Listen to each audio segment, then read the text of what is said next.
ગુજરાતભરના તાજા અને સચોટ સમાચાર મેળવવા માટે અમારી રાષ્ટ્રીય સમાચાર ચેનલને સબસ્ક્રાઇબ કરો અને બેલ આઇકન પર ક્લિક કરો। સુરતમાં 31 ડિસેમ્બરે દારૂ પીધો અને ઘરની બહાર નીકળ્યા છો તો સમજો ખેર નથી, કારણ કે તહેવારની શાંતિથી ઉજવણી થાય તે માટે શહેરની 5000 પોલીસ તમારી રાહ જોઈને ઊભી હશે। પોલીસે દારૂડિયાઓને પકડવા માટે 300 જેટલા બ્રેથ એનાલાઇઝર મશીનો મૂકી દીધા છે। ગત રાત્રે જ પોલીસનો કાફલો જુદા જુદા સ્થળો પર ખડકી દેવામાં આવ્યો છે, તો બીજી તરફ માહિતી મળતા દારૂઓના અડ્ડાઓ પર પણ પોલીસે દરોડા પાડવામાં આવશે।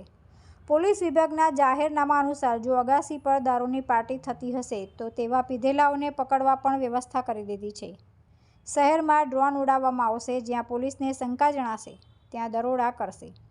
31 પહેલાં જ પોલીસે 700 જેટલા કેસો કરી 81 લાખનો મુદ્દામાલ કબજે કર્યો છે, જેમાં 36 લાખથી વધુનો દારૂનો જથ્થો કબજે કરાયો છે।